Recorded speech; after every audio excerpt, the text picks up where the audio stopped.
Welcome to the afternoon lecture. Normally you wouldn't see me doing the afternoon lecture after doing the noon lecture, but we're just breaking all the rules today. So that's just how special today is. And making it even more special is this gentleman here on the couch next to me. He is in charge of a wonderful music label known as Daptone Records.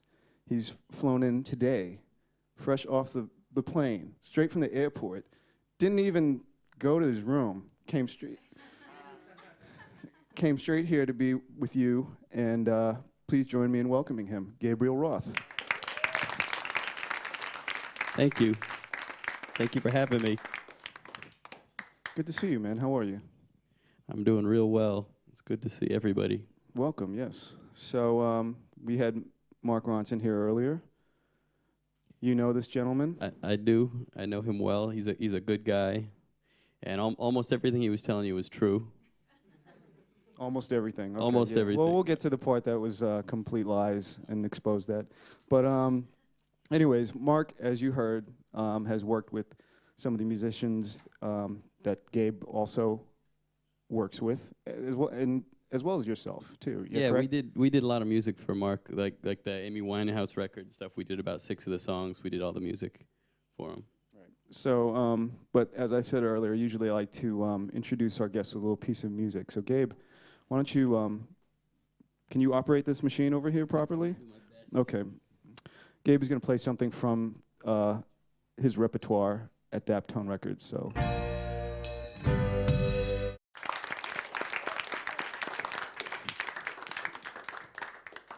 So tell us, what was that we just heard? That was a song called "Stranded." It's a duet between Lee Fields and Sharon Jones. It's something I did about 4 or 5 years ago for a record called "Naturally," Sharon Jones album. And I guess explain with this example, I guess in mind, your recording studio, where this was done, and how the whole thing is set up. Mark touched on it a little bit earlier, him walking through and seeing this and being in heaven, but maybe you can just sort of explain more definitively exactly what the studio is set up like. Well, our studio is, it's in an old 2-family house in Bushwick, Brooklyn, a real nasty neighborhood, but we were able to rent this house out there, and it's a real beat-up house, and on the top floor we have our offices, and on the ground floor we have a studio that we built just ourselves.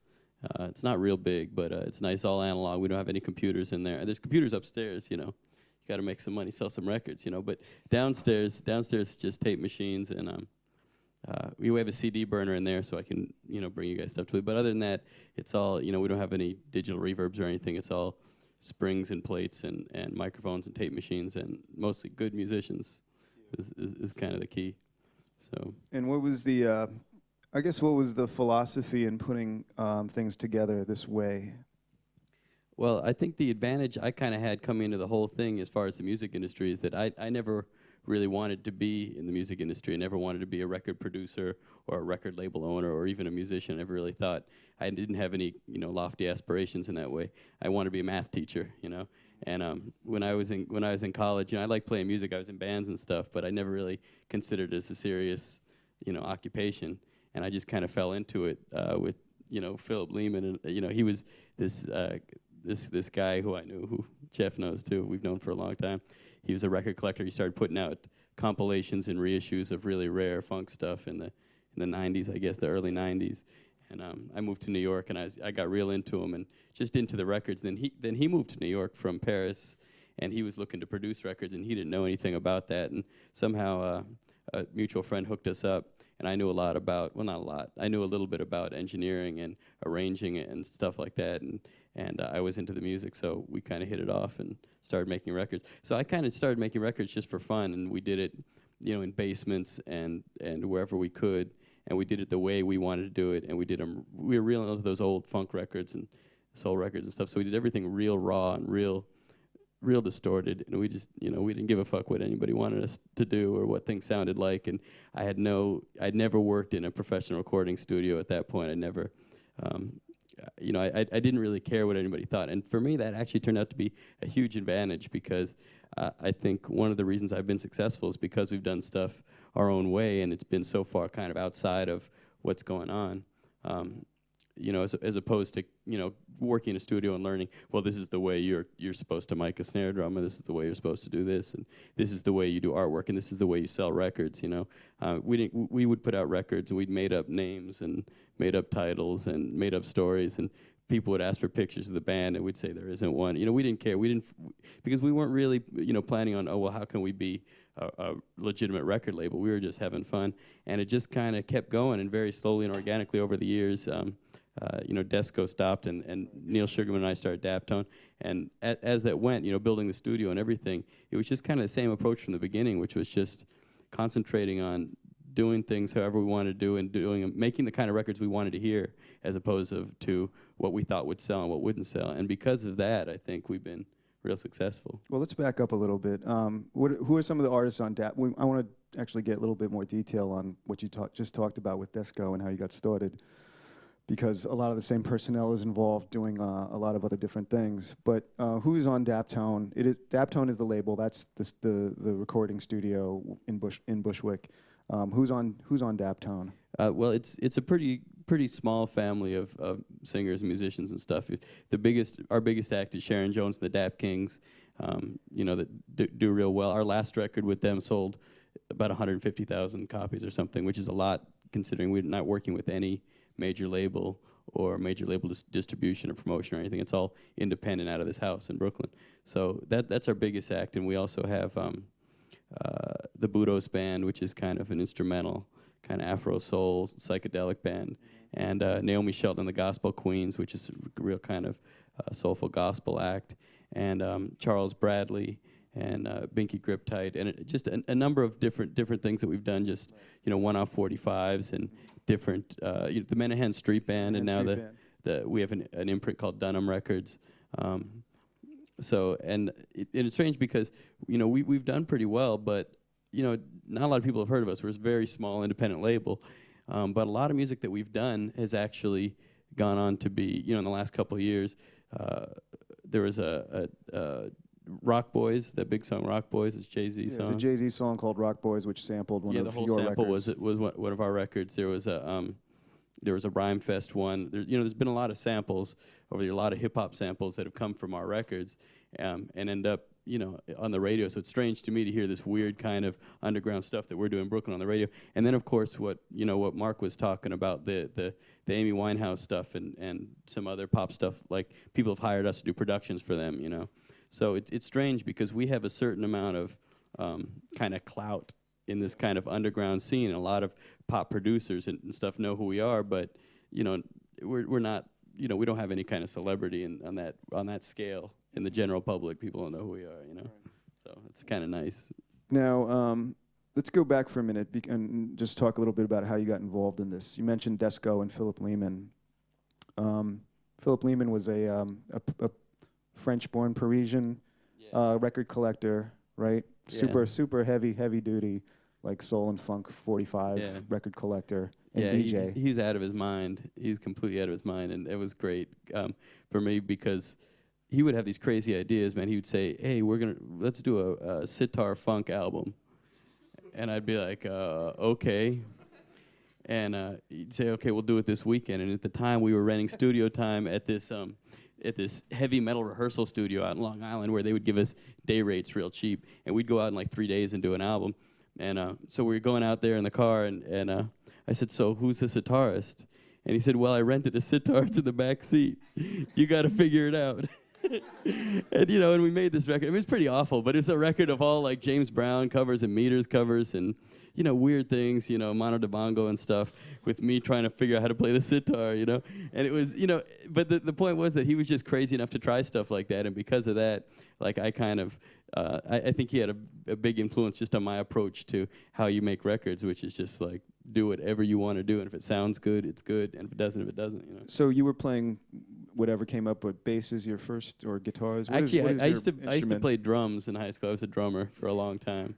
And luckily, since I met Homer Steinweiss, who Mark was talking about, who's got a great sound on the drums, and a lot of other drummers that I've worked with, they're all much better than I ever was. So I don't have to do that anymore. But then I started playing bass because I couldn't find a bass player that didn't, they all wanted to slap. They all wanted to be guitar players. So they were all playing a lot, and I wanted somebody just to go dum dum. So Right. it was pretty easy to learn. Who else was in that from those Desco days? And we're talking about what years around now? 90? The 95, 96, 97. What who else was involved on the as far as personnel goes with you and Philip? Well, Binky Griptite was one of the first people I hooked up with. Who's still with us with the Dap-Kings, guitar player and MC and singer, and MC like announcer. I gotta say this. Not a rapper. He's not a rapper, but Homer Steinweiss was playing with a different band, the Mighty Imperials, and Neil Sugarman at the time had this kind of boogaloo jazz soul group, the Sugarman Three, and I'd produced about 3 records for him, and he later went on to become my partner now in Daptone Records, and he still plays with the Dap-Kings and does a lot of stuff too. Fernando Boogaloo Velez, same Congo player, has been around for 15 years. It's been a real family affair the whole time, which has been real nice. It's just like a lot of the same people, and there's other bands in New York. There's kind of a whole scene. Antibalas, this Afrobeat band. From there, a lot of us played with that band, and a lot of people were just going back and forth between different bands. And when some of them started touring more, you kind of had to, pick a horse and ride it. Right. But the first, I guess the first time before I met you, I remember reading an article you had written in this UK-based fanzine called Big Daddy, which was it was hip hop related, but also very much in tune with the kind of funk and soul sort of resurgence that was happening at the time, towards the end of the '90s. Around the time, Brain Freeze, DJ Shadow and Cut Chemist were doing their thing and stuff like that. And you wrote an article entitled "Shitty is Pretty: Anatomy of a Funk 45." And I'm wondering if you could explain a little bit about that philosophy and your mindset when you were doing those recordings and writing that article. Well, I didn't know what I was talking about when I wrote that article. I didn't know what I was doing. But it was the same thing I was talking about. It was this kind of philosophy that if you wanted something to sound rough and raw and like the live recordings and the kind of recordings that I was enjoying at the time, like those recordings, that had to be your approach to making it. You had to do it live, or you couldn't really go through this.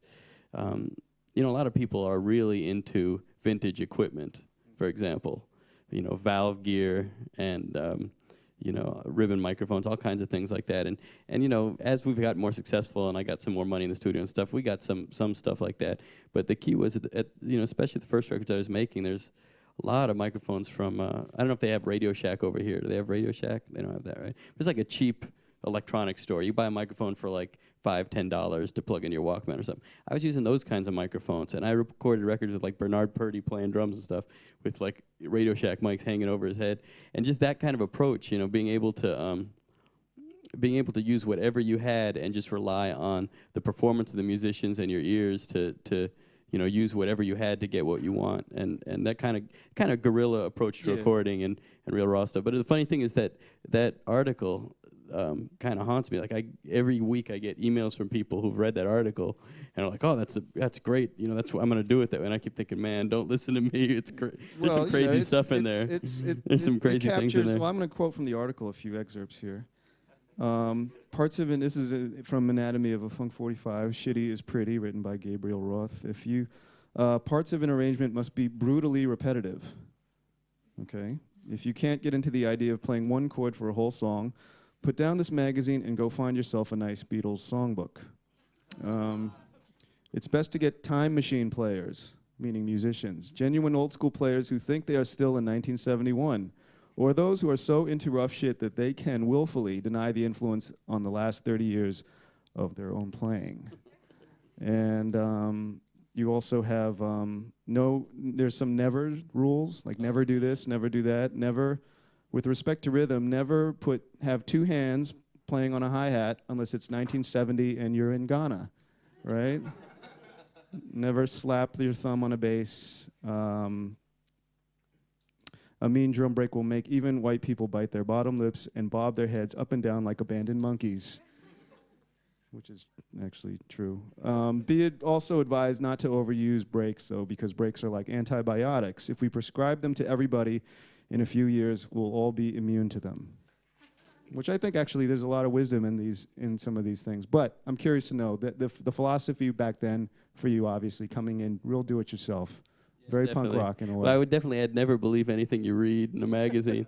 But yeah, no, it was real punk rock, and it was also kind of, it was definitely punk rock. It still is kind of punk rock in a strange way. Like even our record label and the business side of it, and the kind of the independent side of it. But the big part of arrangement-wise was just talking about the discipline that musicians don't seem to have anymore. And a lot of musicians will complain about producers using drum machines and samples and loops.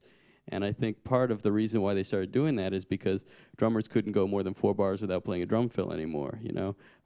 Everybody was trying to play. Everybody wanted to be a virtuoso all the time, and they didn't understand. Even horn players don't quite understand that much anymore how to be part of a section. And when I listen to all my favorite records, be them James Brown or Cuban orchestras from the 40s or some reggae stuff, whatever it is, one of the things that I really love in musicians is the ability to kind of make one sound and be able to understand that each person playing one note is how significant that is, and that it's more important to play the one note just right than to play a whole bunch of notes. And I think that's one reason why jazz has gone to complete shit and musicians are out of work and people are using samples, is because people don't know how to play with the same kind of groove anymore. And so the biggest resource we have at Daptone and with the people I'm working with is it's just these musicians and these people that are all of the same philosophy, that you can't bring ego into, you can't be part of a band if you're playing like that. And because of that, we're able to make records that other people are sampling, because the musicians on the records are playing with that kind of discipline and that kind of togetherness and that kind of awareness of the whole part of the arrangement. Can you give an example, play something that sort of exemplifies what you're talking about? Yeah, I can give an example. This is this is a test pressing of this new Sharon Jones album we're working on, and there's a song on here called "Give It Back," and trumpet player Dave Guy, who Mark was just talking about, wrote the song, and it has this. The main part he wrote was this guitar hook that went ba-ding ding ding ding doo doo ding ding doo, kind of is a real picky kind of Smokey Robinson guitar hook, and it was kind of the main part of the song, and we had these two kind of complicated guitar parts, and they were going through the whole song, and when we went into the studio to do it, I started working on an arrangement for it. We put a little bit of strings on it. We put great background vocals on it and vibes and a couple other things, just sparsely. And again, trying to be sparse with the arrangement. And anyway, when I was mixing it, somebody earlier asked a question about having too much stuff and getting stuff too thick. When I was mixing it, I had all these faders up, and I could get the rhythm section sounding really good, and then there was all this arrangement stuff, and it was just too much. It was just way too much going on. And at some point, we figured out if I just turned the guitars off, it sounded better. So I just went back in and put another guitar on it. I took out the guitars and just put chank, chank, and it kind of holds the arrangement together. And you can hear in the background the other guitars bleeding through. But it's funny to play this kind of example, because really what you're listening to is the part that you don't hear. You know what I mean? It's the idea of playing nothing that kind of hooks it up a little bit. Let me see if I can figure out how to make it go. I think it's the fourth one. So wait, what was the name of that? I think it's called "Give It Back." Okay. That's on the new Sharon Jones record. But the point is that one guitar is just playing chank, chank, and you listen to a lot of great records. The thing is, you'll find a record, when you're thinking, okay, what are my favorite records or what am I influenced by? There's a record that has an amazing guitar part on it, and there's a record that has a great horn line, and there's a record that has an amazing drum pattern and a great bass line. But it's not the same record. They're all different records. The reason why there's room for somebody to play a great bass line is because some guitar player is playing chank, chank. And on some other record, the reason why there's room for some guitar player to play an amazing guitar part is because the bass player is going dum, dum. That's it. You need that kind of openness, and that's one of the things for me. Like, just as far as I don't know. I don't want to say progress, but as far as like the development of the arrangements and stuff I've been doing is just like having more discipline and learning more about space and learning to the phrase is, I guess, kill your babies. Get your favorite idea, the thing you like the most, and just throw it in the garbage. Working on a record, I find I do a lot of that. I do a lot of something I stayed up all night for 5 nights on, and I worked on, and I got this arrangement. I got this amazing horn arrangement. It's like a Bach chorale, and I think it's the most genius thing. And I'm patting myself on the back all the way to work, and we get there, and some horn player says, "Well, what if we just go harumph blat?" You know what I mean? And it takes a lot of it's hard. It's very hard to take yourself far enough out of it to say, you know what, you're right. It should probably be harumph blat. You know what I mean? And there's some of that in that Shitty is Pretty article. It's the idea that sometimes, music isn't about necessarily being a genius. And that's another reason why people started, sampling and using computers to make music, because computers are stupid, you know what I mean? And if people had a little more discipline and weren't afraid to play something stupid, and just put a lot of balls and a lot of feeling in it, then you wouldn't have to do that. I mean, people just play too much. There's just way too much playing, So wait, you never tempted to take a bass solo and just slap the shit out of it? No. Oh man, no, I'm not really tempted to do that. But yeah, I mean, I think that's the biggest thing, kind of with our approach to music, is just that the musicians and the arrangement is paramount. And if that's right, the rest of it is going to fall together, And for me personally, I think the biggest challenge as far as like being a producer and trying to make a record is trying to be inside of it and outside of it at the same time. I mean, inside of it in the way that I need to have my ear on the arrangement when it's going down. I need to hear if somebody's out of tune. I need to hear if one violin is louder than some other violin and the harmony's off balance. I need to hear all the details of it, engineering-wise. I do all the engineering and stuff on here, and I have to hear all the, what's going on with every detail. And wait, the mic preamp is distorting, whatever, those kinds of things. But at the same time, you need to be far enough outside of it so you can listen to it, not like a producer or a musician or even a music writer. You need to listen to it like somebody who works at a coffee shop and it's their favorite record going home. I mean, you'd be able to listen to it like a human being, just listen to how it makes you feel. And that's really hard, actually, a lot of times in music, because you get so inside of it and you're so inside of your ideas about what's going to work and what's not going to work. It's hard to let go of things sometimes, But, especially engineering-wise, there's so much. I mean, there's all these magazines telling you, what equipment is good and who used what equipment and how you're supposed to use it and how amazing it's going to sound and, how they made this hit record and that hit record. Man, if you listen to that stuff, you get real confused, and you get so far inside of the process that you're not able to hear what you're doing. I do also a lot of blind listening in the studio, meaning like I'll have, I'll set up 2 or 3 mics and plug them in, but I won't know which one's plugged in where. So I go back in the control room. I may have some $3,000 RCA ribbon microphone from the 50s on the horns, but I also might have a Radio Shack mic or an SM57 or a condenser, some other things, and it might be a $10 mic or a $1,000 mic, but not knowing the difference makes you listen to it differently, really differently. And if you know which mic is on which channel, you have these assumptions. Oh, this one. Oh, man, listen how you'll start using all the things you read in the magazine. Man, this one's warm. Yeah, that one's got a little more punch to it, doesn't it? Oh, yeah. Just more clarity on the high end. It's all bullshit. If you don't know which mic's which, you're not going to talk that way because you don't want to accidentally, say the wrong thing about the wrong mic. So you start listening differently, man. And Mike might get mad at you. Yeah, that's right, man. And you start listening differently, and sometimes you'll find that maybe that fancy old mic sounds great, and sometimes you'll find some $5 mic sounds better. You know what I mean? So I'm always hesitant, especially when people ask me, well, what kind of tape machine are you using or what kind of gear are you using and stuff, because I think it's very distracting. I mean, it's like there weren't a lot of people asking, like, well, what kind of paintbrushes is Picasso using? Like, Picasso's Picasso because he's Picasso, I mean, not that I'm Picasso, but I'm just saying the musicians are playing the music. It's not the engineer, it's not the equipment that's doing it, it's not the arranging. And you can do certain things to try to make it sound good, but at the end of it, it's more about getting out of the way. This new Sharon Jones record we did on an 8-track machine, which I found is like a big advantage.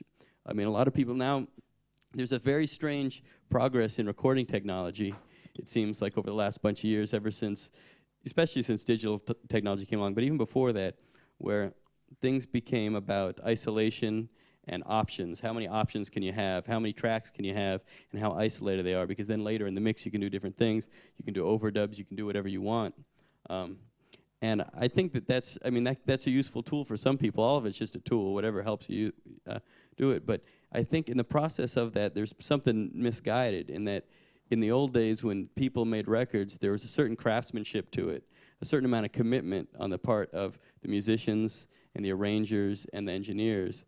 When you're doing like on this record, we did all the orchestra on one track in one day for the whole album. And the way we did it was I spent weeks working on the arrangements, get the arrangements just right, and I went over them with, one of the violinists and made sure everything was, looked right on the page first and made sure musically what was what we wanted. And then before we went to the studio, I was already cutting parts out. You know what, this is gonna be too busy.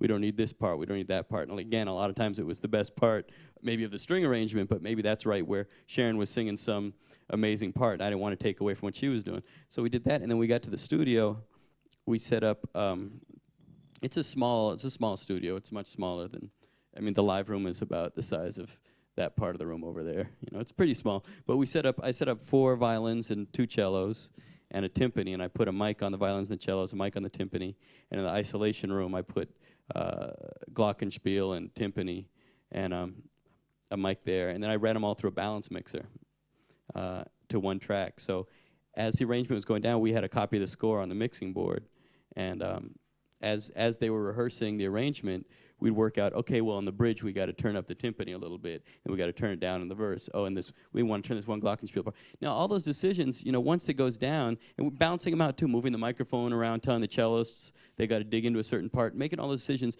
listening while you're doing it, and it takes a kind of craftsmanship and commitment. You have to know what you're doing, you have to listen to it, and know right then, this is what I want the record to sound like. And then it hits the tape, and that's it. When I went to mix the record, it's orchestra, track 8. That's it, And the thing about that is that for a lot of people, they think that's intimidating or even kind of impressive in a way or something, because right now people aren't doing that much. If people record an orchestra, it's recorded piece by piece on a lot of different tracks, and it's reassembled later, Right. But the thing is, the decisions that you're making when you're balancing, when I'm mixing them together and deciding on what's happening in the arrangements, those decisions are going to have to be made anyway. You're going to have to make those decisions. And if you're going to make them in the mix, my point is, I don't think I'm going to be any smarter when I mix the record than I am right now, when I'm tracking the record. I don't think it's like I'm going to track the record, then later on in the mix I say, the magic key was to do, And yeah, I make mistakes. Sometimes we do something and the trumpet's too loud, or you don't hear the conga or something on the record, but that's okay. It shouldn't be perfect. It's a record, it should feel, part of the feeling of the live feeling that you hear on old records are imbalances and imperfections and the spontaneity of it, and you hear old records and there's a really loud tambourine and you don't hear the vocal, and then on the next song you hear there's a really loud guitar and the drums are, things are in different places and they're weird. And nowadays records all sound exactly the same. They're always drums and bass and vocals are right down the middle. They're always really loud, and everything else is sprinkled tastefully across the horizon, so you can hear every little piece of everything. And that's a mix. Once it's done that, and the kick drum hits 0 dB, or that's a mix. And I just think that there's a lot more freedom. You can do anything you want on a record. You put the whole band on the left and a tambourine on the right side. There's no reason why you can't do that, man. And it sounds crazy, but if you listen to it and it feels good, there's no reason not to do it. The only reason not to do that is if you're trying to get signed by Sony.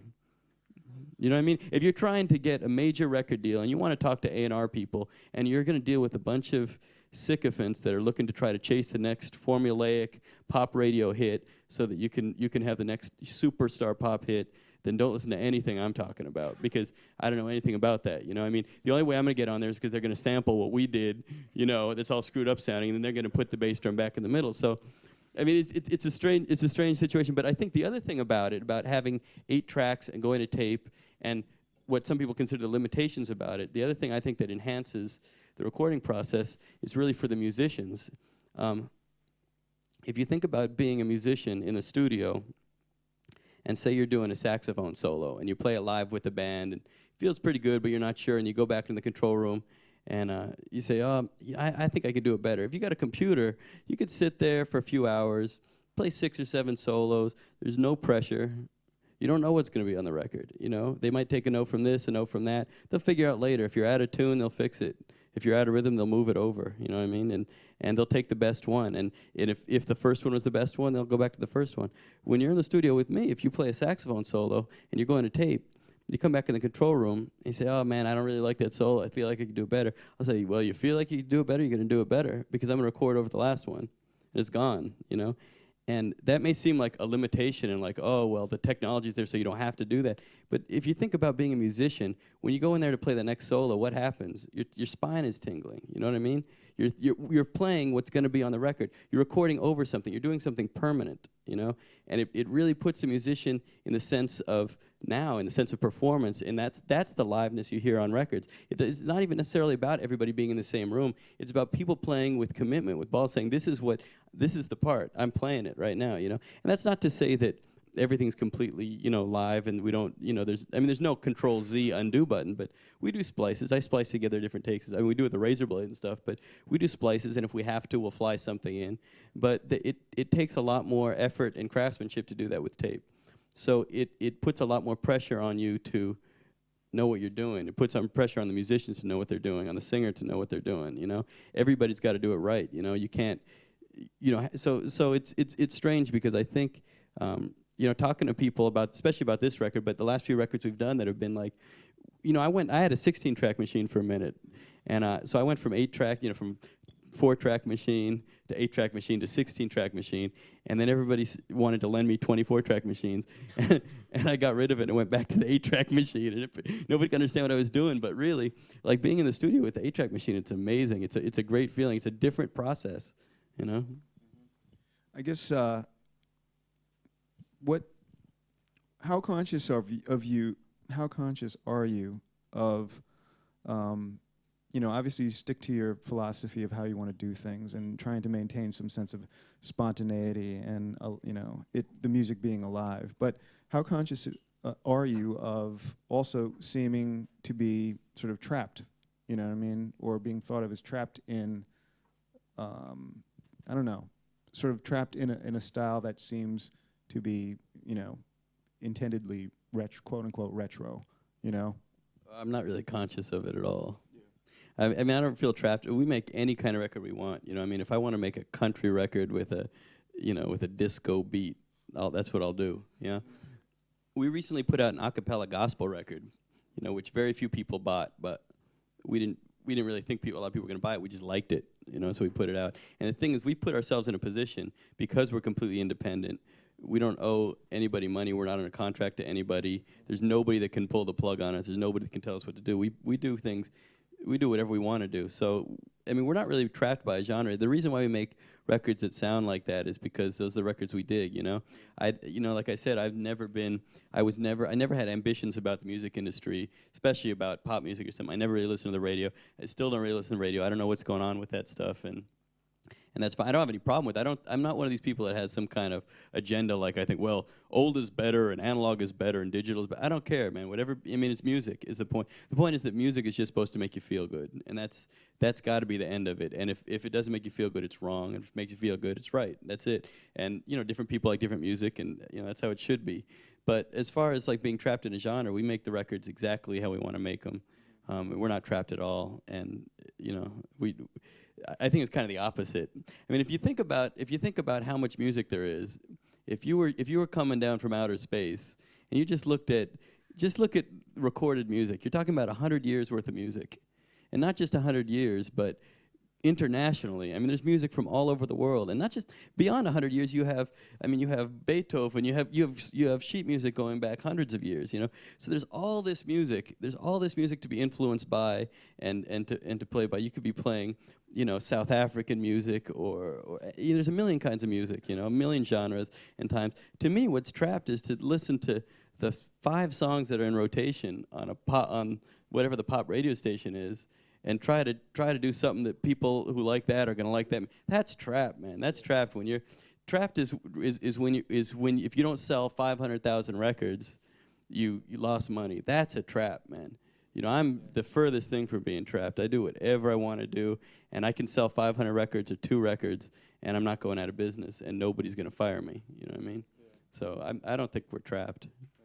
What I guess talk a little bit about just the you know, running the label on your own terms, and how it's kind of been, you've been, you know, it's been kind of fortuitous in a way. We were just talking at lunch about, obviously the record industry's kind of vanished, sort of gone down the toilet, but that's been an advantage for you in some respects, doing the things the way you want to do them. I think it's an advantage for us in a lot of respects. I mean, obviously the internet is a big thing.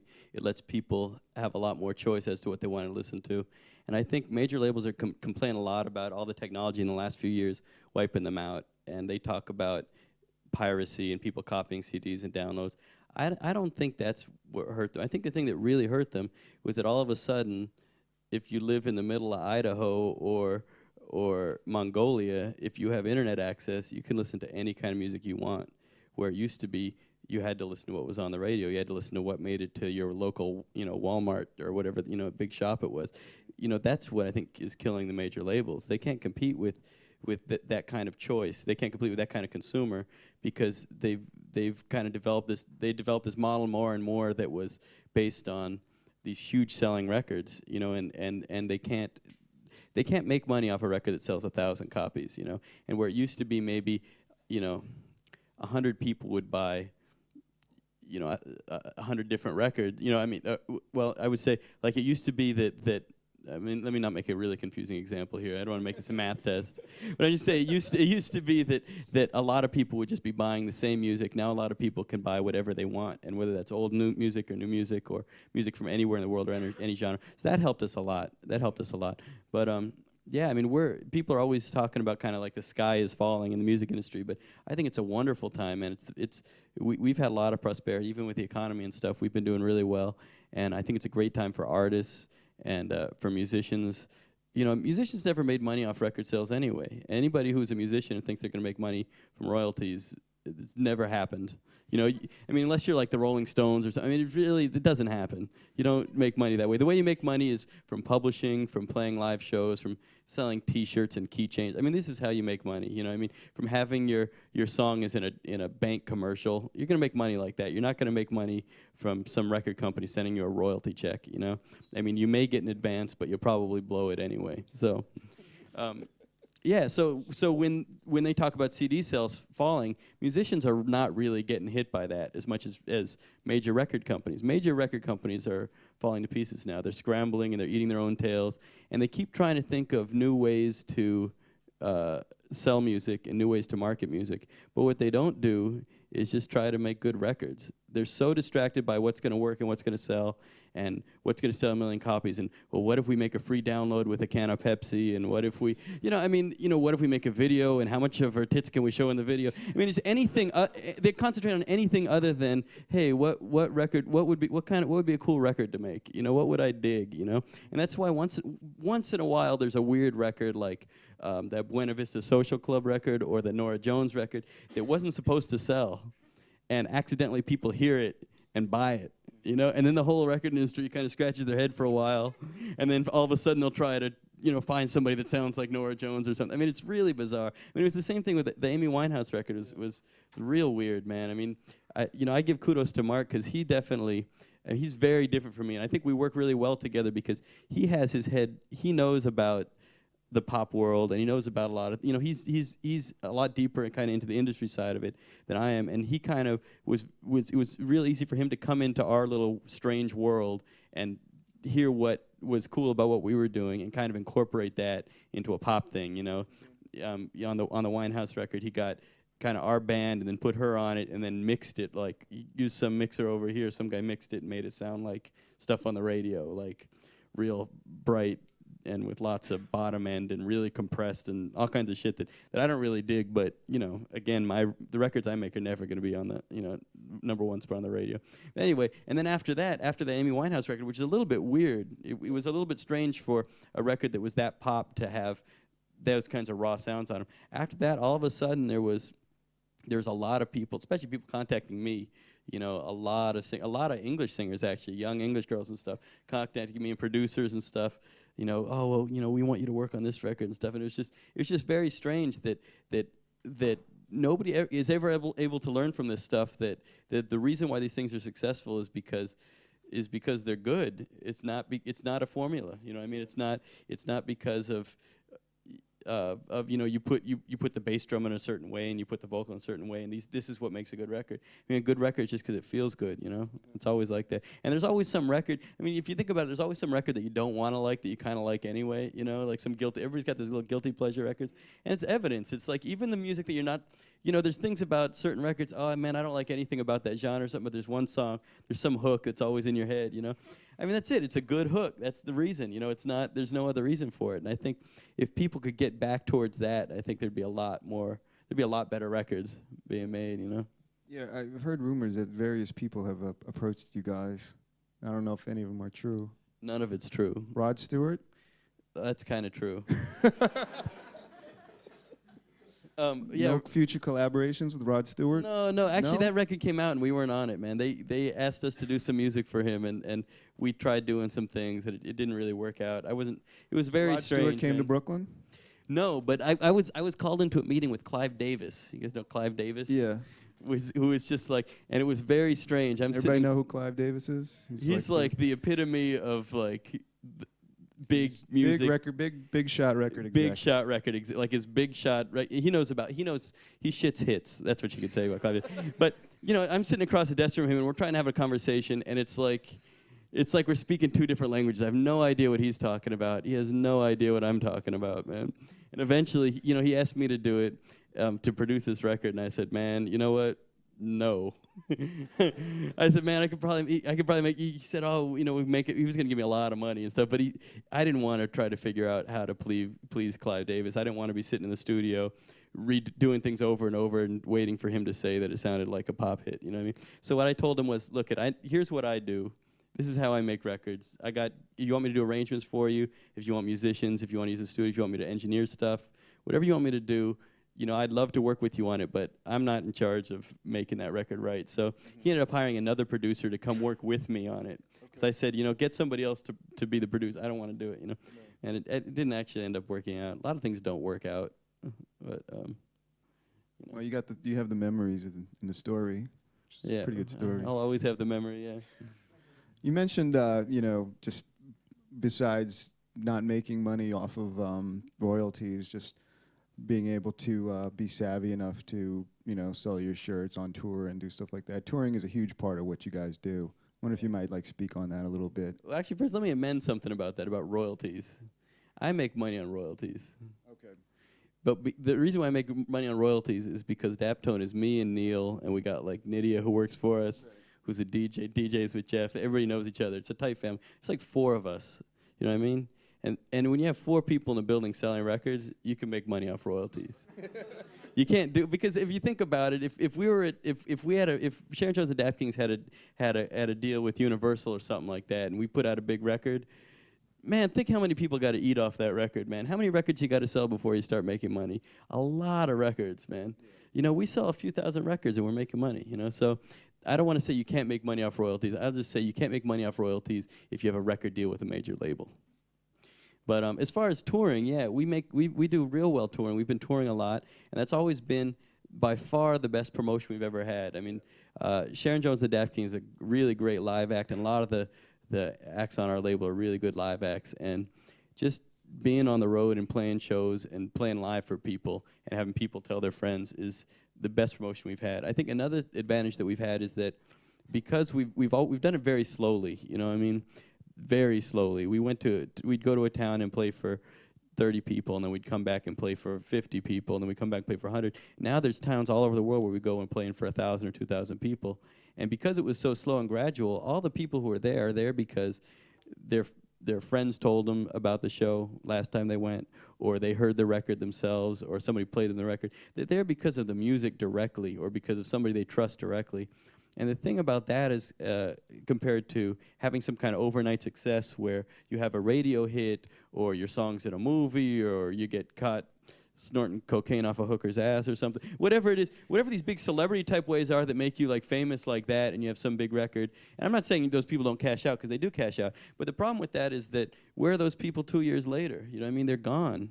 You don't hear about them anymore, and people don't have careers like that anymore. We have we have a lot of people that really love our label and love our band, and we have a different kind of relationship with them because they trust us, and they've grown with us, and they know the music. And when you get people into your music that way, in that kind of grassroots way, you have fans for life. You have loyal fans, and you don't have to spend the same kind of promotional money. You don't have to go through the same kind of antics, jump through hoops, make $1 million videos. I mean, not that we don't do promotion, because especially for the Sharon Jones records, it's bigger. We're starting to spend some money on stuff, but for the most part, it's all very organic, like word of mouth kind of stuff. Can you tell us some stories from the road and some things that you've experienced? Because I know it's not, it's like you're saying, it built up over time. So there must have been some time when things weren't so rosy at the beginning. The first time I ever came to the UK, actually it was 98 or 99 or something, and we did a tour. Man, we didn't have hotels or anything, man. We slept every night at the club, man. After the gig, everybody's talking to girls, and it was mostly because everybody wanted to find a place to sleep, But it's like, it was a whole different meaning to, hey, yeah, I slept with this girl last night. Really? It's like, yeah, she had a beautiful bed. It was. But no, and we stayed backstage at clubs, man. In Ascot, we played some club, and we ended up staying like in the backstage. The guy didn't want us to steal the liquor, so he locked us in the back. I mean, yeah, I don't want you don't want to get too deep into road stories because it gets real weird real quick. But yeah, we've traveled a lot. We've been to Australia about 3 times, and we've been over here a bunch of times, and to Europe a whole bunch of times, and we tour a lot in the States, And we paid a lot of dues, and we've come up very slowly, but it's been nice, it's been rewarding, and we have like a really good relationship with our audience and our fans and people who buy the records and come to the shows because of that. We haven't heard anything in a minute. You want to share something else with us musically? Let me share something with you musically here. I got that Sharon Jones record. I was saying it took a long time to record because there's a lot of arrangements and a lot to work on. But after that, I worked on that record for months. Mark and I were both working on records at the same time and kind of comparing notes as we went. And it was just taking months and months, especially because we were out of town touring a lot. But a couple weekends ago, we did the new Budos Band record. I was telling you, this Afro soul band. And we did in 2 days, the whole album. We did the whole thing live tape in 2 days, and mixed it in a few more days. It was really easy. So I'm going to play you something off their new record. I just got to figure out how to work this whole thing. Hold on a second. 16. I'm not great with this kind of technology. Here we go. But yeah, I thought that was kind of cool. Anyway, that record we did a lot of. I mean, like I said, we did it all in a day. But they want to get all those weird psychedelic sounds and stuff. That's all tape delay, and I didn't use an Echoplex or anything like that. We did that record on the 16-track machine, and then I had a bunch of extra tracks that way, and I used the tracks to make tape delays. You listen off the repro head, so you have there's time between the record head and the delay head. You send out an auxiliary back to the tape machine, and then out of that tape track, if you want a longer delay, you go to another tape track and another tape track.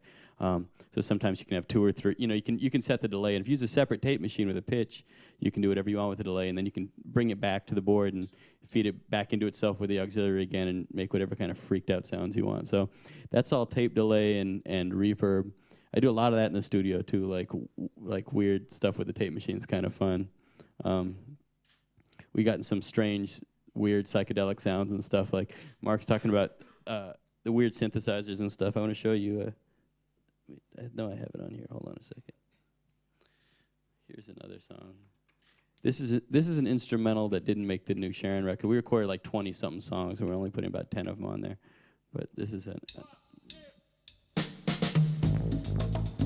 it's just a vibraphone, but when you record it, you get the pitch, and you speed it up. You start it slow and you speed it up, so it goes the other way. But anyway, it's a lot of fun like that. Those kind of tape machine tricks and stuff. There's another one. I don't know if is that interesting. Tape machine tricks. You guys care about tape machine tricks? Nobody's got tape machine. Yeah. Yeah, is that interesting? I'll play one more weird tape machine thing, and then we'll leave it alone, man. I dig it, man. You guys are stuck. This is a song. I was listening to these old weird Sly Stone records, like psychedelic records, where he has like 2 drum sets. And I always thought it was 2 drum sets. I listened to one closely one day. And I was like, man, that second drummer is like a little bit out a beat, and it's weird. What is he playing? And I couldn't figure it out. And all of a sudden, it dawned on me it wasn't two drummers; it was a delay. So I did the same thing on this one track. I thought it was freaky. So Homer was playing the drums, and I just put him on one side, and then I put like an eighth note delay on the other side. And let me see if I can. I think it's. About money. Yeah. All right.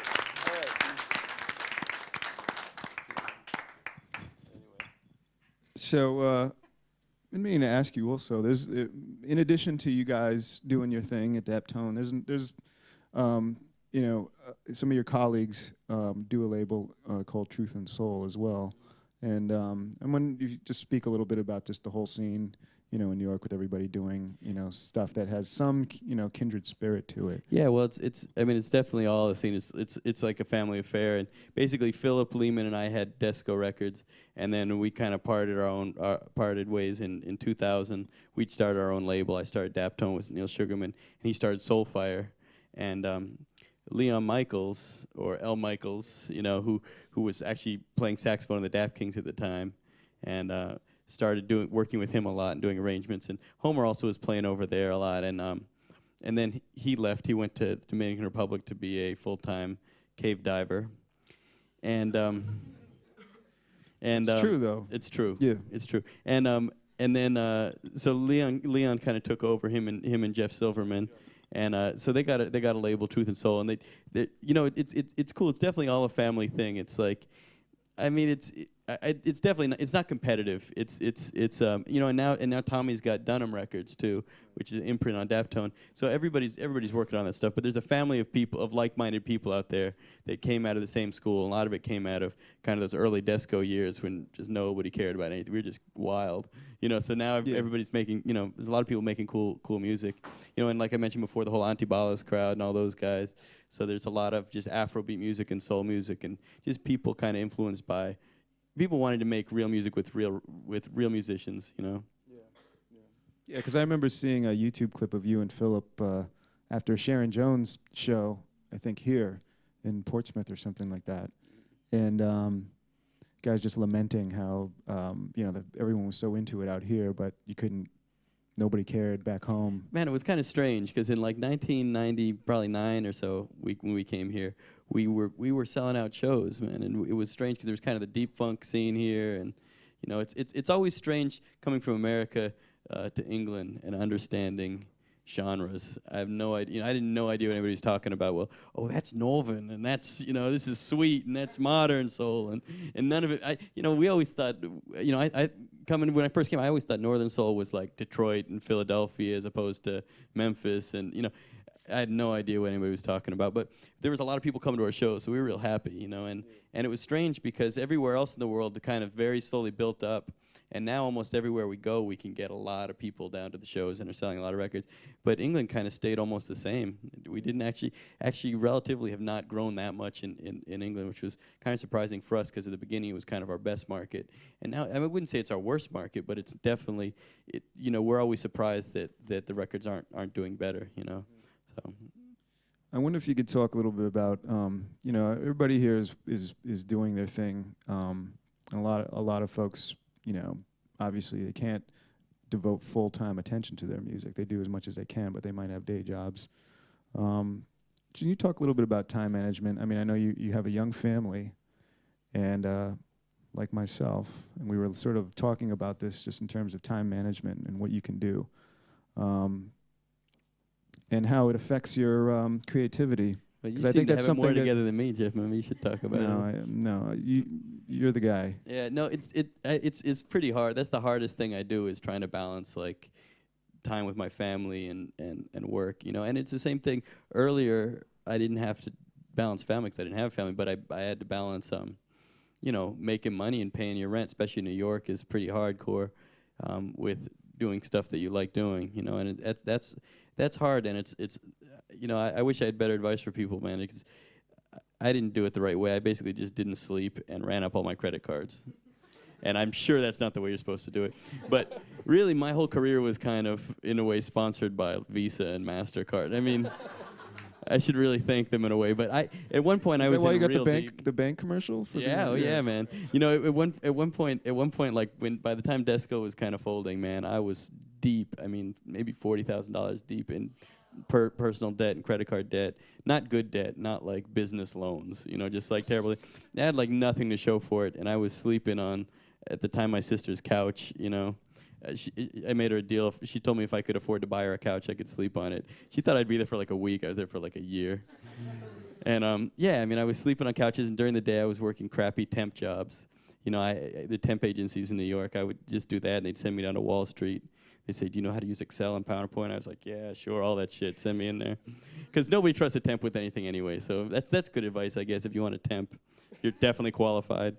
And then the worst part was, right when I was in the kind of my darkest hour, I was completely broke, and man, everything was going to crap, and my label had fallen apart, and I was temping, and I hated it, and I was trying to do music at night, and I wasn't sleeping. Everything was terrible. They sent me, the temp agency sent me, out of all the places, they sent me to Sony Distribution to be a temp. You know, I mean, all the other assignments before then had always been on Wall Street. It had always been like money management and stuff, and they sent me to Sony Distribution, and it was just kind of like the most ironic, terrible, hellish place you could be. It was like, you know, coming out of like basically an independent label. I was trying to do everything myself and do it my way, and everything crashed down on me, and it kind of failed. And I was sitting at Sony Distribution, and they were trying to tell me, you know, here's what you got to do today. You got to work on this spreadsheet to figure out how many crappy records we can shit out there. You know, and they were just terrible, terrible records. And the worst part was the people there, the people at Sony Distribution, didn't like the records, and they would have these meetings. They would sit around in these meetings, and they would talk for an hour or two about the new video for, I won't say the name of any bands, I don't want to get anybody, but they would talk about, there's this new band, and here's their new video, and what are we going to do, and how about the video budget? Let's put $1 million into this and $1 million into that, and we're going to ship out 300,000 is going to be the ship out, or 900,000. And this is before anybody heard the record. They're talking about shipping out this many records. This is how it was working. I mean, this is in, you know, the beginning of the decade, or the last decade, I don't know how you call it, like around 2000. And yeah, man, it was terrible. And then the meeting would break out, and they'd all get into little circles and talk about how terrible the record was. None of them liked it. You know, it was really sad. But anyway, so that gave me even a little more. Just being that deep in the belly of the beast gave me even a darker perspective on it. I mean, I've always been kind of a bitter dick in that way, but being that deep in it just made me. I mean, I was just sickened by the whole thing. You know what I mean? So I definitely came out swinging. I was just like not about to jump through any hoops for marketing meetings and stuff like that. And you know, I've definitely tempered my attitude a little bit as we've gone forward and stuff. And the hard part now is that I have a legitimate business. We have a record label and a band, you know, that are grossing, you know, serious money and have a lot of people making a living off it. We have full-time employees. We have a band full of people with kids that are depending on it to make a living. So, you know, when somebody comes to me with some marketing idea or some TV commercial or something, unfortunately, that's where I feel a little bit trapped, is I don't have the freedom to, you know, tell Chase Bank, yeah, go fuck yourself, man. We're doing whatever we want. I'm not doing your commercial. I don't like your bank. You know what I mean? Now I have to say, well, if I do that commercial, I'm going to feed somebody's little kids. You know what I mean? It's like, so that's hard. And that's, even though it's a different struggle now, it's real similar to when you're getting started and you're trying to figure out how to balance a day job with your music. And, you know, there's always compromises, you know, and they're not, compromise isn't necessarily a bad thing. I mean, there's definitely bad ones. I've made a couple, but the other side of that, the Chase commercials, I'm going to bring that up again. I actually learned a lot because I've been hired a number of times to do replays, right? I've done replays for rappers. I've done replays for commercials. I've done replays for movies. And this is a hired gun. As a musician, as a producer. I've done them as musicians too, but as a producer, people come to me and say, we want to put this song in a movie, but you know, you guys probably know when you license a song for a sync, for a placement, for a TV or anything, there's two sides. There's the publishing side and the master side. You got to go to the writer for the publishing side, and you got to go whoever owns the master for the writing side. So if you have a Stevie Wonder song, you got to get the publishing from Stevie Wonder, and you got to get the masters from Motown, who's owned by Coca-Cola or something. And then so what people do is they do replays, because for the 30-second Chase commercial, nobody's going to be able to tell it's not the original. And you've heard bad ones all the time. I don't know if they do it as much over here as they do in the States, but in movies and TV shows they do it. And also rappers, sometimes somebody won't clear the sample. You know, they won't. So instead of paying all the money, they try to recreate it. You know, so we got hired to do a bunch of those. And I could play a couple for you guys if you want to hear some of those. But the thing I really, really liked about it was that it was like going to school for me. As a band, I always thought we should do covers. You know, in the old days, bands always did covers. They did whatever the hit was on the radio.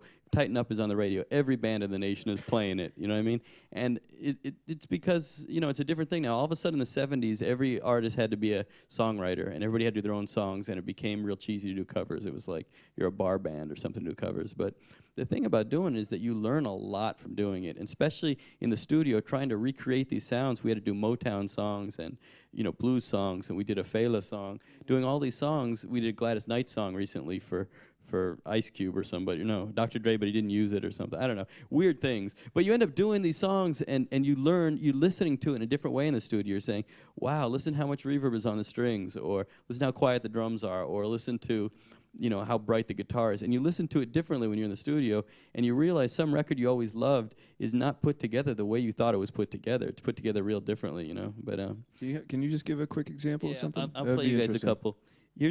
I'll give you you want to hear? Here's one we did for Chase Bank. Let me see if I can figure it out.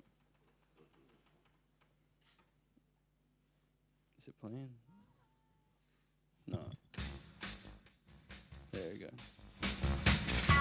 But yeah, anyway, so we did a bunch of them for him, and it was hard because he came in. He was like, okay, he ahead of time he was like, yeah, I want you guys to do like 4 songs for me. I was like, yeah, we could probably do that in a day.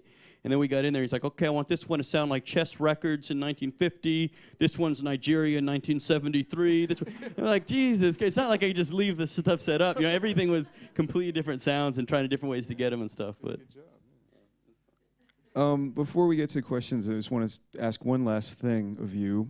And you said that you had always wanted to be a math teacher. And it's a legitimate question.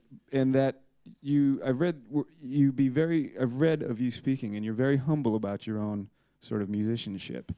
And you had to think of things in terms mathematical in order for you to actually play the way you wanted to play. I wonder if you could just elaborate on that, because, you know, we have musicians here, but we have people who are also doing it themselves. Yeah. And I just wonder if you could just sort of elaborate on that. Well, I can definitely elaborate on that. I know some gifted musicians. I know some people that just seem to channel music from the sky, and it just pours out of their heart, and there's just melody and passion pouring out of them. That is not me, man. I do not have that going on.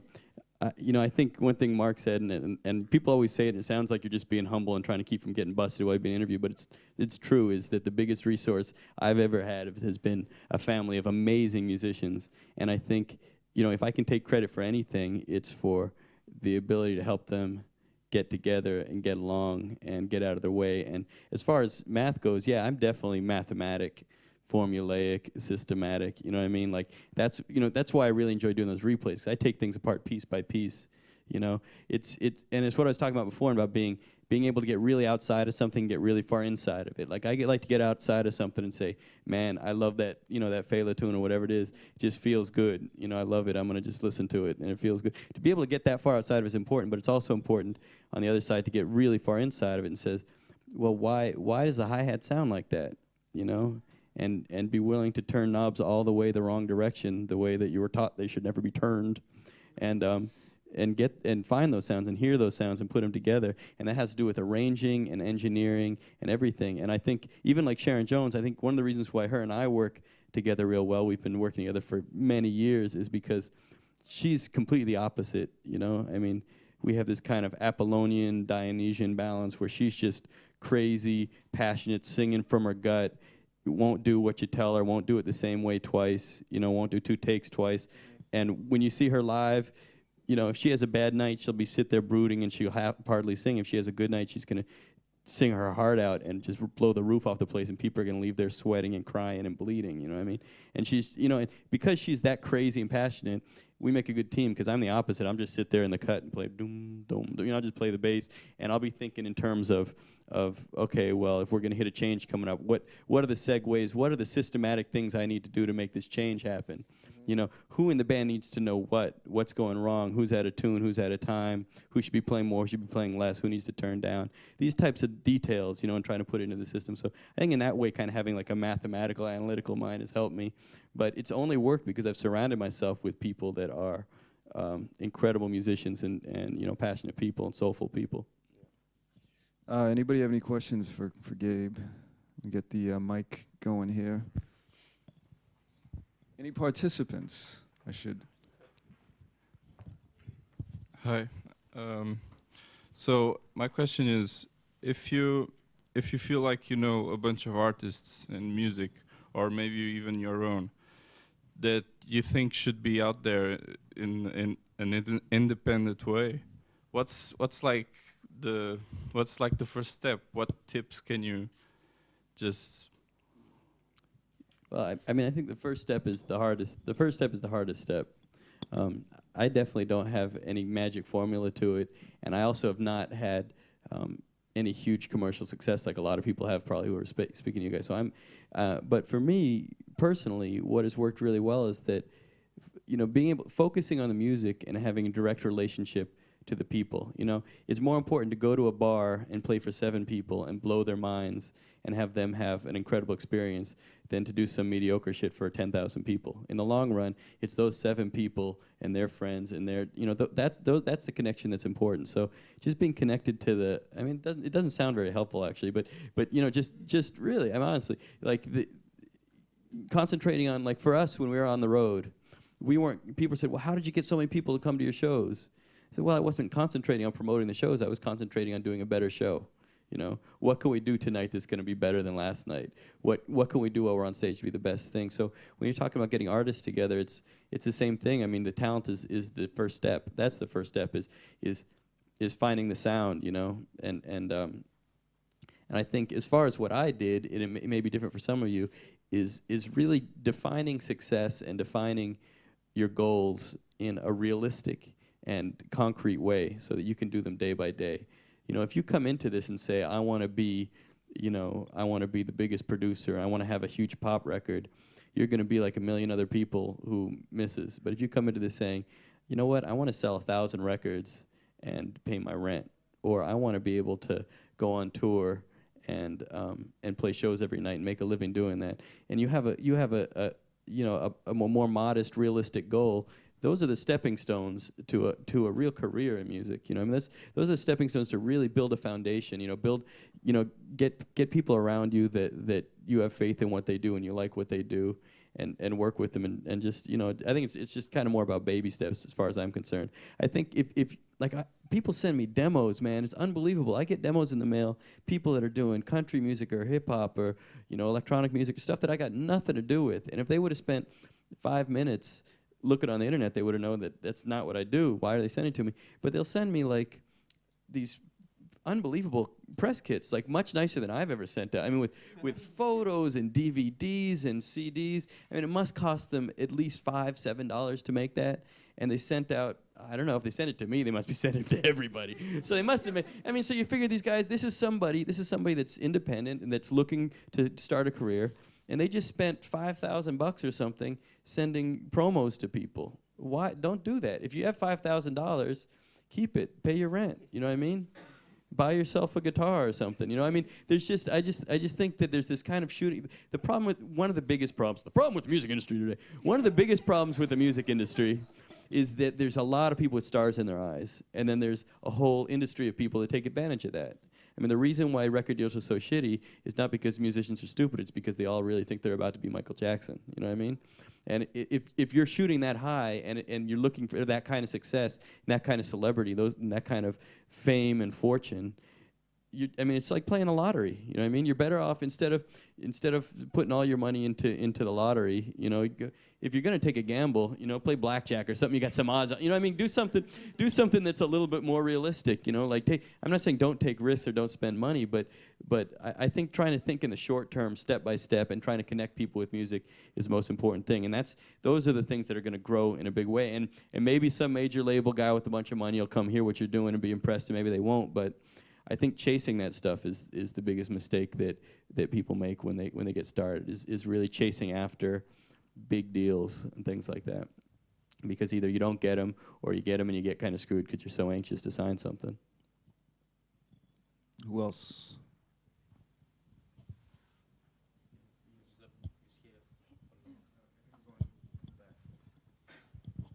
Hey man, just want to know how you met Lee Fields and Sharon Jones, and how you built the relationship through the years, because it's been quite a long relation.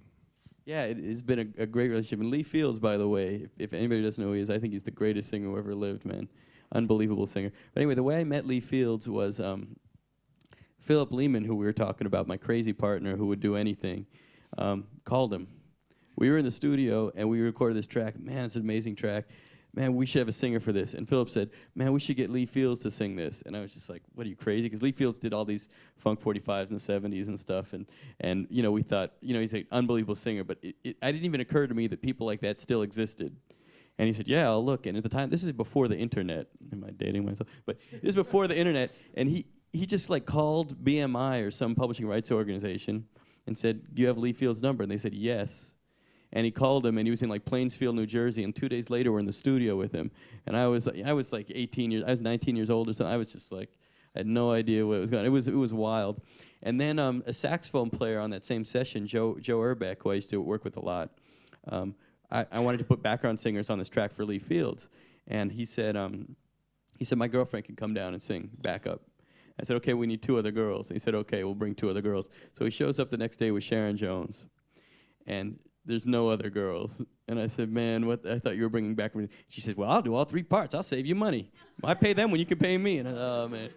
So she came in there, and you know, we hit it right from the beginning. She was crazy, you know, she was nuts. And so she did the background vocals, and then we had this other track, and we had this guy, this comedian friend of Philip's who wanted to do this whole big weird kind of talk rap, like spoken word thing about how he got out of prison and stuff. And Sharon was doing the background vocal on it. It was, you know, it was called Switchblade, and she was singing this. I'm not even going to try to sing it for y'all, but she was singing this real nice chorus in the background. And then we said, okay, well, this is what we're going to do for the lead. And she just started talking shit, just like off the top of her head. And I hit record, and it was the funniest thing ever. And that was the first song I recorded with her, was just basically her talking shit. And it was all about, I got a switchblade, I'm going to cut you. I'm going to split you where the good Lord slit you. And like, it just went on for on and on and on. And we were just dying, rolling the control rooms. That's how I met her. And then after that, we've been working together ever since then. So.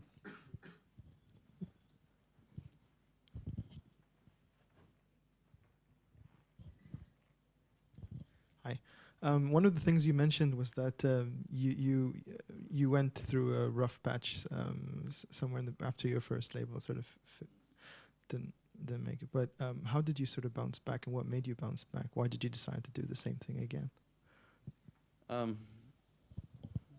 It was hard. I didn't.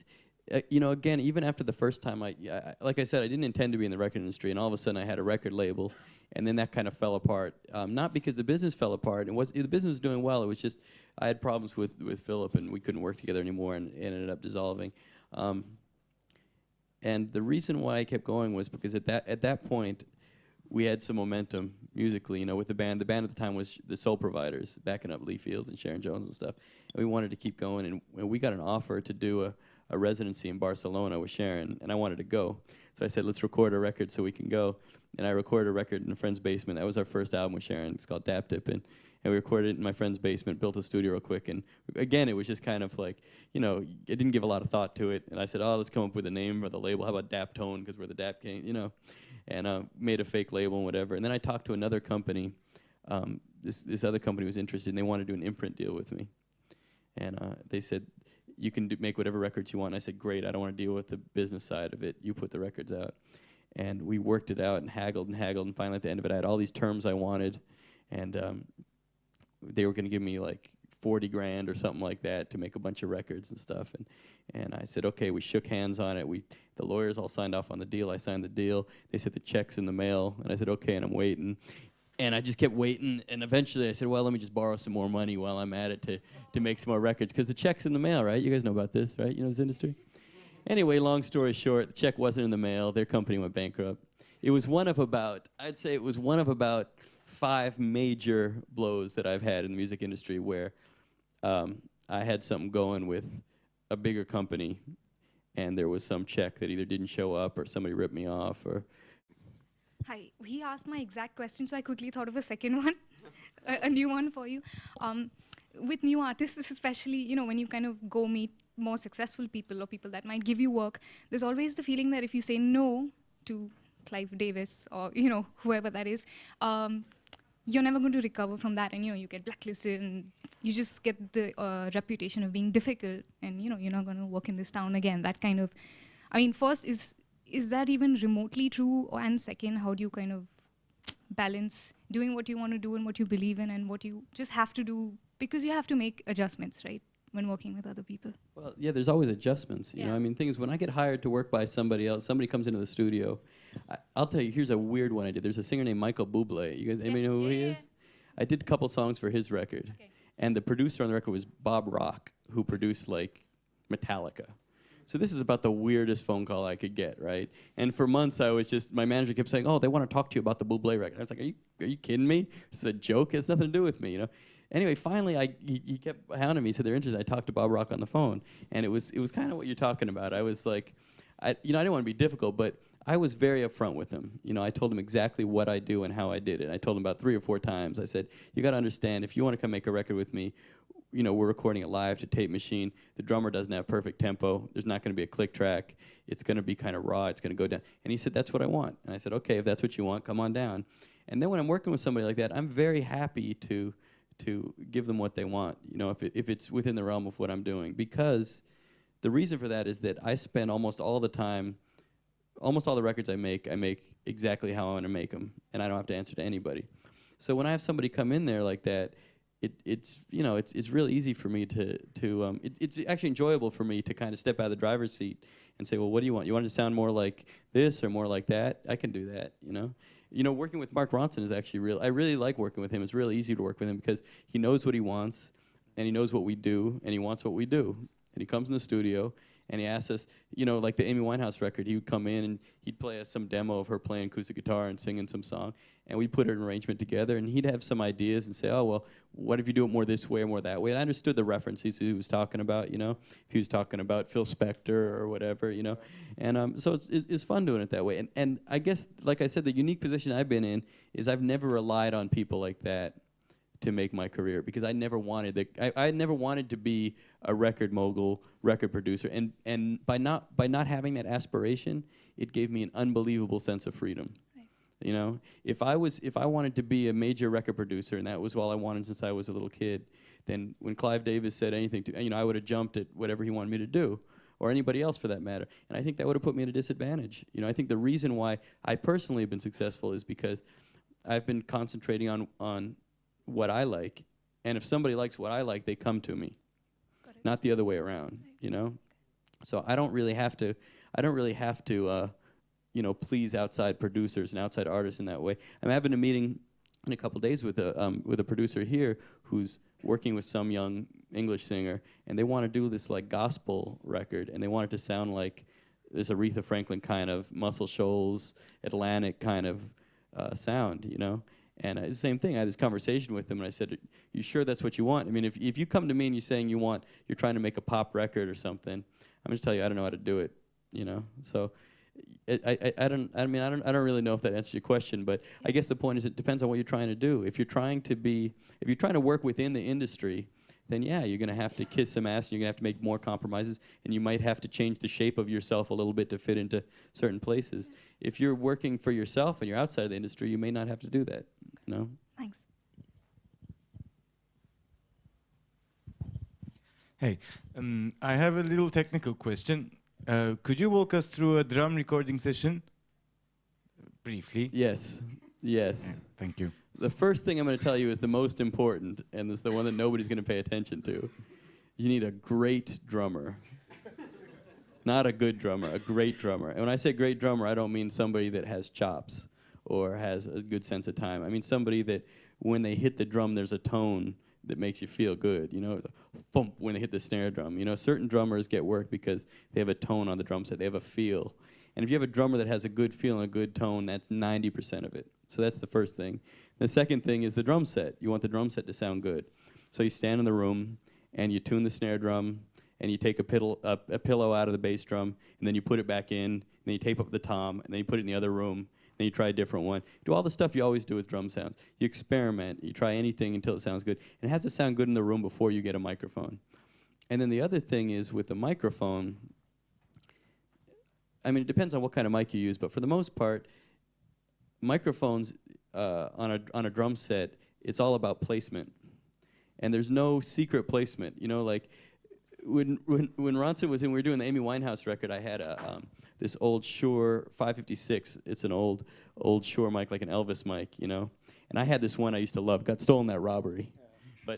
But I had this one I used to love. And when I say this one, I mean this one mic, because I bought 4 or 5 other ones different times, and then none of the other ones sounded good. You know, so people tell you, well, this is a good mic and that's a band mic. They all sound different. You know, each particular one sounds different.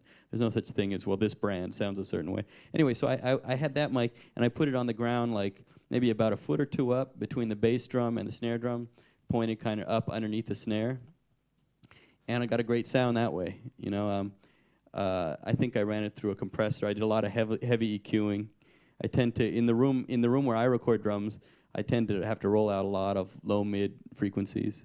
I almost always use one mic. Once in a while, I just use 2 mics if there's something that has a lot of tom-tom or cymbal, and maybe I got a mic in one position, it sounds great, but I'm not hearing one thing. Maybe I'll add a second mic, but most of the time, 90% of the time, use one microphone. Nowadays, you guys know a lot of people use 10, 15 mics on a drum set. They'll mic the top of the hi-hat and the bottom of the hi-hat, and they'll mic the stool, and they're micing everything in the room, and they got overheads and underheads, and then at the end of it, they try to mix it together to sound like a drum set. And my take on that is to try to let the drummer sound like a drum set and just record it.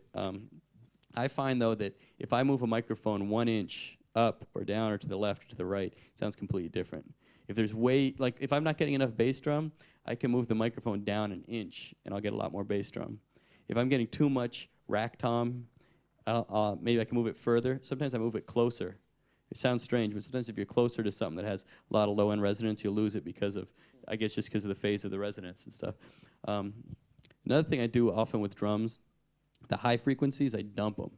Like 12, 15K, I just cut it off, low-pass filter, take all that out. Then I'll find something nasty underneath there, 8K, 10K or something, and push it real hard. So instead of all that high, whoosh, open, natural, perfect, transparent, beautiful Phil Collins drum sounds on the top of the cymbals, you get like a little which is what you hear when you like the drums. You know what I mean? And if you think about it, like these songs, especially songs on the radio, these samples, nobody's ever sampling these, you know, the drums they sample are always the weirdest, rawest drum sounds. They're all one mic on the drums. Nobody's sampling drum sounds with a bunch of mics, you know?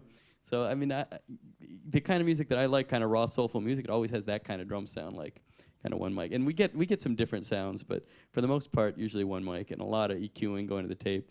The other thing is hitting the tape real hard, you know, hitting the tape real hard. Here's another trick for those of you recording drums to tape machines. Tape distortion is real different on different frequencies. Low-end frequencies, low frequencies, like a bass guitar or a kick drum, distort tape in this real fuzzy way, and they do it real soon because it's a higher energy wave.